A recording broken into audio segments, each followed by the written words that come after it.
I'm still in Canada. I presented at this conference the other day.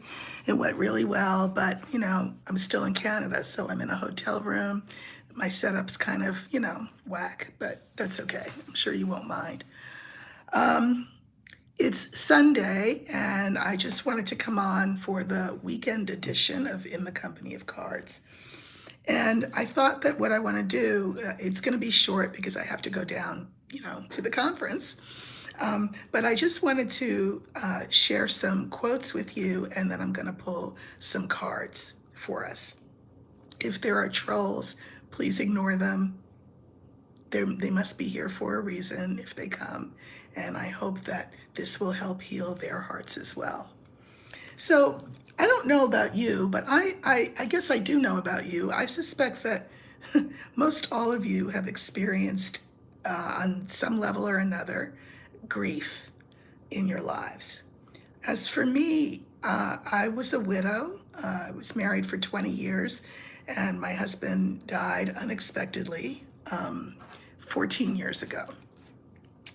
And so that was a deep, deep pain. And, with the events of last week, we all have been riding the roller coaster, have we not, of emotion. And Elizabeth Kubler-Ross, you can look her up, wrote about the stages of grief. I think she said there were 7. At any rate, you will go through all of them, and they are not linear. You'll think you passed through one, and then you'll find yourself right back there, and then you'll jump to like the 4th one, and then you'll find yourself back at 1. So, just be gentle with yourself. And what I thought I would do is just, I'm a word person, right? I'm first and foremost, I'm a writer.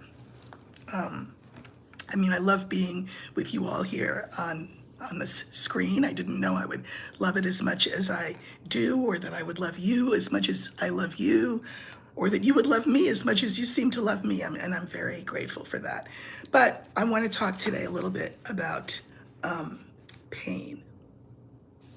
So the first quote that I have is from Toni Morrison, and it's short, and she says, "It was a fine cry, loud and long, but it had no bottom and it had no top, just circles and circles of sorrow." I know some of us know what that's all about. Another quote is by James Baldwin, the writer, the protest genre writer of the 60s. What a great writer he was. He said, "To be a Negro in this country and to be relatively conscious is to be in a rage almost all the time."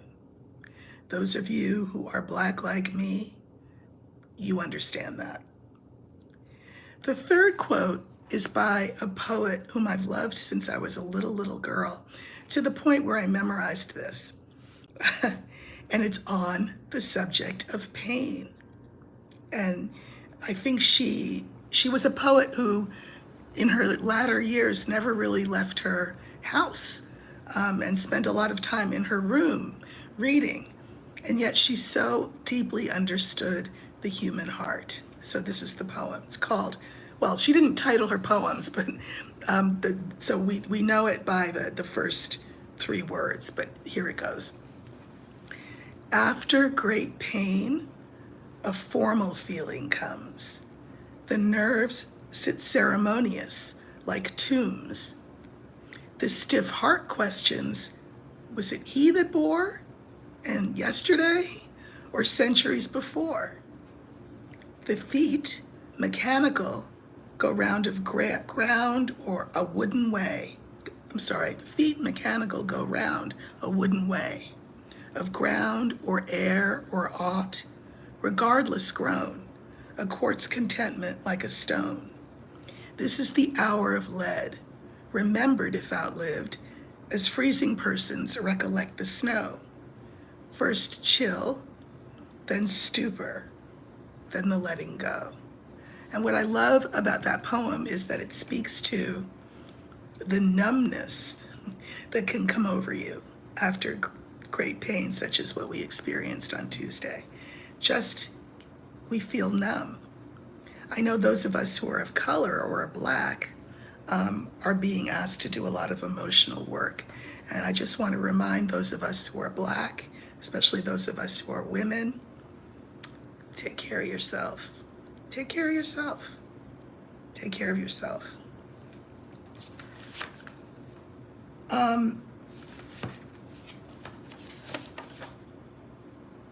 Baldwin said something else.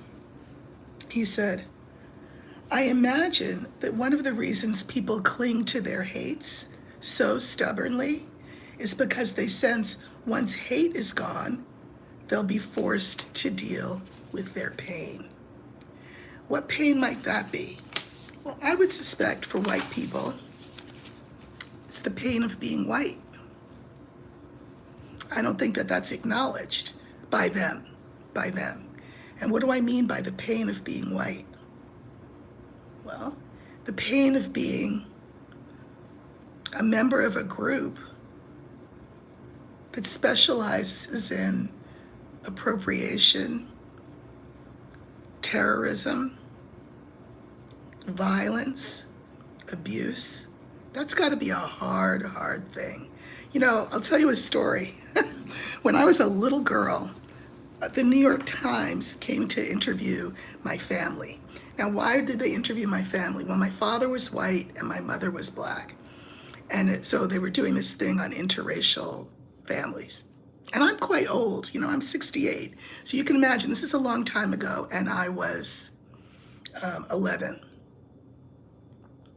And the reporter said, what do you consider yourself? She asked me. And I said, I'm Black. And then I added, I'd rather be Black than white. And she said, why?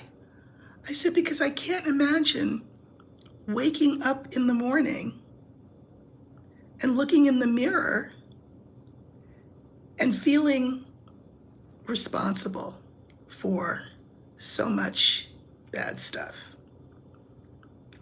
And then I said, I'm kind of like a Black militant. And I meant it at the time, and I still think that I am, but the reporter, who was white, decided to add at the end of the line that I said, I'm kind of like a Black militant, she added shyly. I did not add it shyly. I added it, but I was 11, and having that come out of an 11-year-old's mouth was more than that reporter could take. So she mitigated it by saying that I added it shyly. I didn't add it shyly then, and I don't add it shyly now. I think that this is a time of reckoning for those who would allow themselves to reckon with things. And then I wanted, as a last quote, and before I pull some cards for us today, I wanted to read a quote by Aeschylus. His name is spelled not like you think. It's Aeschylus. And this was a poem that Robert Kennedy quoted from. He knew it by heart. In 1968, I remember this very well. In 1968, Bobby Kennedy was at a campaign rally. He was running for president, and the crowd that he was speaking to was Black. And so he's getting ready to speak, and everybody's all excited, and someone hands him a note. And the note told him that Martin Luther King had been killed. And Bobby Kennedy took a beat, and then he gave the news to the crowd, which, as I said, was Black. As you can imagine, there was shock, there was horror, there was sadness, et cetera, et cetera.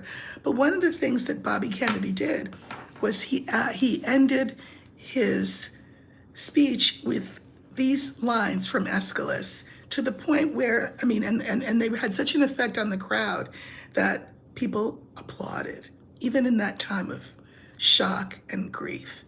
So here is the poet, the ancient Greek poet Aeschylus. He says, even in our sleep, pain that cannot forget falls drop by drop upon the heart, and in our own despair and against our will comes wisdom to us by the awful grace of God. So that's just, I like to read poetry and words by writers who have come before us. I think that writers leave a roadmap, and the roadmap doesn't say, listen, this is how I did life, so that's how you should do it. That's not what writers do. Writers leave a roadmap to say, this is how I did it, which tells you it can be done. So you find your own way. But here's a map, here's a template, here's a model for proof that it can be done. I write on Substack, and one of the lines that I love, I used to go to church with my mother-in-law, and it was an AME church, and they used to sing this song, and it had a refrain, I'm so glad trouble don't last always. We may have nothing else in this moment to be glad about, but trouble don't last always, and that is something to be glad about. So I'm going to pull 5 cards for us, for the collective, because I'm in a hotel room and can't do, I don't have my laptop, can't flip down the top. You'll have to trust that these are the cards that I'm getting. So I'm just going to pull 5 cards, and then I'll hold them up so that you can see them. And the question that I'm asking, because Lenormand loves a good question, the question that I'm asking is, what do we know in this moment or what can we do in this moment that will help us bear what we must bear? I would say help us heal our hearts, but sometimes hearts need to be broken for a minute so that we can feel the pain of it. And then we can talk about healing. But what do we need to know right now? So let me see. 1, 2, I'm pulling them face down. 3, and you know how it is, whatever the center card is, that will be interesting.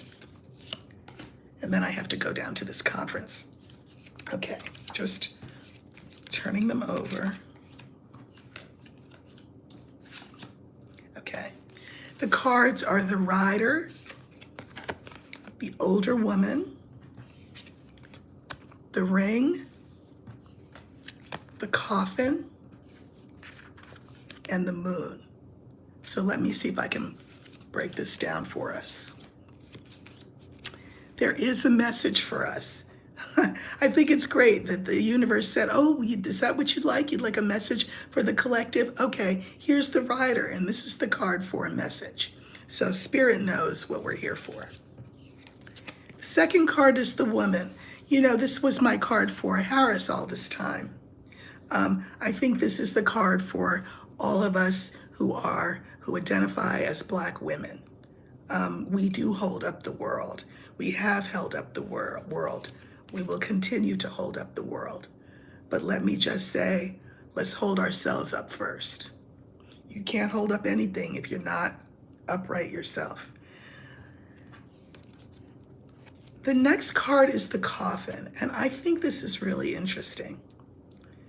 The instruction is to, as Black women, continue to hold up the world, yes.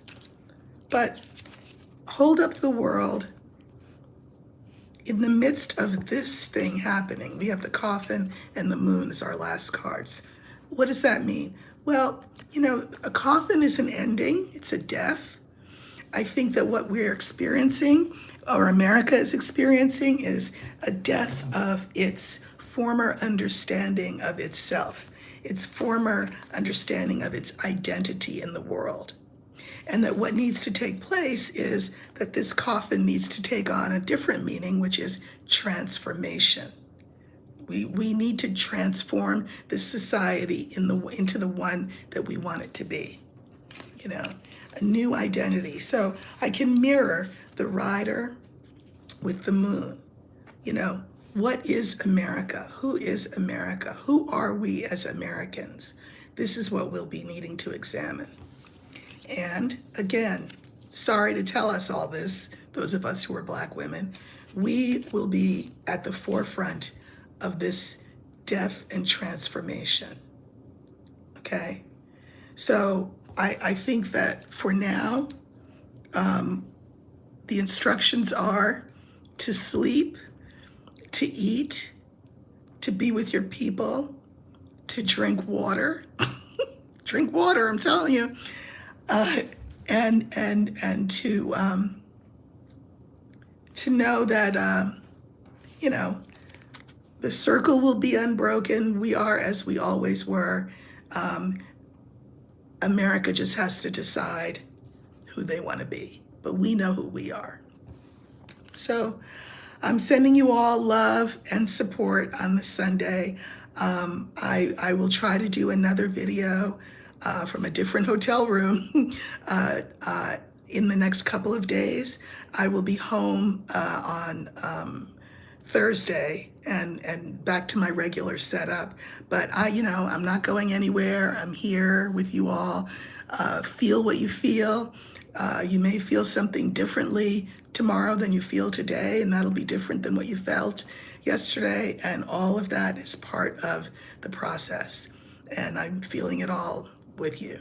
So sending you love from cold, sunny Canada, where the weather is cold, but the people are warm and sympathetic and rooting for us. And, let Sunday be Sunday for you today. Take care.